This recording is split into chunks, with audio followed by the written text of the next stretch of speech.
তৃতীয় শ্ৰেণীৰ পৰিৱেশ বিষয়ৰ এটি পাঠ বাগিচালৈ যাওঁ ব'লা। এই পাঠটি আমি এতিয়া পাঠ কৰিবলৈ লৈছোঁ। এদিন ৰেণু বাইদেৱে প্ৰণৱ, আৰতি, জেনিফাৰ আৰু ছাজিদাক লৈ এখন বাগিচালৈ গৈছিল।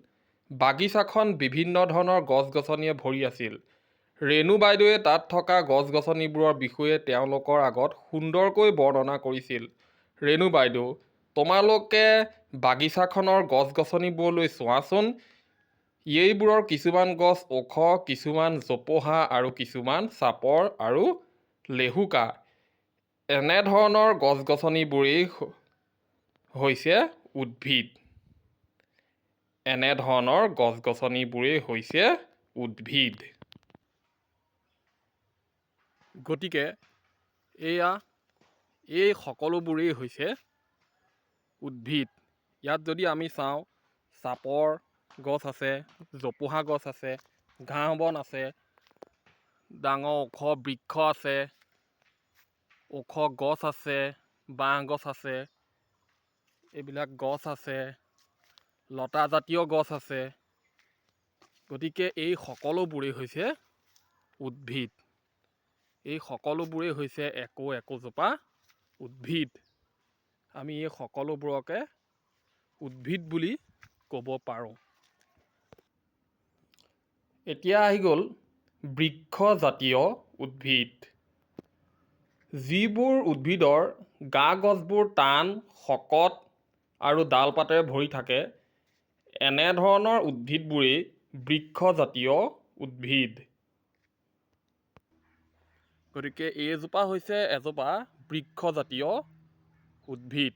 ইয়াৰ গা-গছ শকত আৰু টান আৰু ডাল-পাতেৰে ভৰি আছে। গতিকে এইজোপা এজোপা বৃক্ষজাতীয় উদ্ভিদ। আৰু এই গছজোপা হৈছে কঁঠাল গছ। আৰু এইজোপাও এজোপা বৃক্ষজাতীয় উদ্ভিদ। ইয়াৰো গা-গছ টান আৰু শকত আৰু ডাল-পাতেৰে ভৰি আছে। এতিয়া আহি গ'ল গুল্মজাতীয় উদ্ভিদ। যিবোৰ উদ্ভিদৰ গা-গছবোৰ বৃক্ষৰ দৰে শকত নহয়, এই গছবোৰেই হৈছে গুল্মজাতীয় উদ্ভিদ।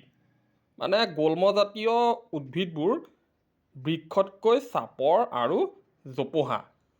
বৃক্ষতকৈ চাপৰ আৰু জোপোহা, গা-গছবোৰ বৃক্ষৰ দৰে শকত নহয়। এই গছবোৰেই হৈছে গুল্মজাতীয় উদ্ভিদ। ডালিম, নেমু, জেতুকা আদি গুল্মজাতীয় উদ্ভিদ। এইজোপা এজোপা নেমু গছ আৰু ইয়াৰ গা-গছডাল বৃক্ষৰ দৰে শকত নহয় আৰু বৃক্ষতকৈ চাপৰ আৰু জোপোহা। গতিকে নেমু এবিধ গুল্মজাতীয় উদ্ভিদ। ঠিক তেনেধৰণে এইজোপা এজোপা নৰসিংহ গছ। ইয়াৰো গা-গছ বৃক্ষতকৈ সৰু আৰু চাপৰ হয় আৰু জোপোহা। গতিকে নৰসিংহ এবিধ গুল্মজাতীয় উদ্ভিদ। এতিয়া আহিলোঁ আৰোহী লতা। পাণ, জালুক, ভেদাইলতা আদি উদ্ভিদবোৰেও আন গছত বগাই যায়।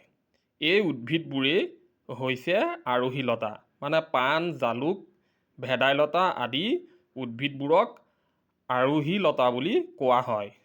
আনহাতে ৰঙালাও, তৰমুজ আদি গছবোৰে মাটিত বগাই যায়। এনেদৰে বগাই যোৱা উদ্ভিদবোৰেই হৈছে লতাজাতীয় উদ্ভিদ। গতিকে এইজোপা এজোপা জালুকৰ গছ আৰু এই জালুকৰ গছ আৰু আন গছত, তামোল গছত বগাই গৈছে। গতিকে এইজোপা এজোপা আৰোহী লতা। যিহেতু গা-গছ লেহুকা, গতিকে আন গছৰ আশ্ৰয় ল'ব লাগে। তৃণজাতীয় উদ্ভিদ। ঘাঁহ, দুবৰি বন, ধান আদি তৃণজাতীয় উদ্ভিদ। এই তৃণজাতীয় উদ্ভিদবোৰ সৰু আৰু ইহঁতৰ গা-গছ কোমল। কিছুমান তৃণজাতীয় উদ্ভিদৰ গা-গছ ফপলা, যেনে বাঁহ। গা-গছ টান আৰু ওখ হ'লেও বাঁহগছ এবিধ তৃণজাতীয় উদ্ভিদ। পৃথিৱীৰ আটাইতকৈ ওখ তৃণ হ'ল বাঁহগছ। এয়া হৈছে তৃণজাতীয় উদ্ভিদ। এয়া হৈছে তৃণজাতীয় উদ্ভিদ। গা গছ কোমল হয়।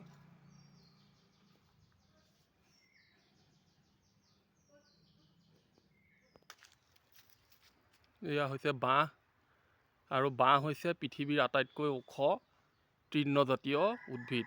এই বাঁহৰ গা গছবোৰ ফপলা, আৰু বাঁহ হৈছে পৃথিৱীৰ আটাইতকৈ ওখ তৃণজাতীয় উদ্ভিদ।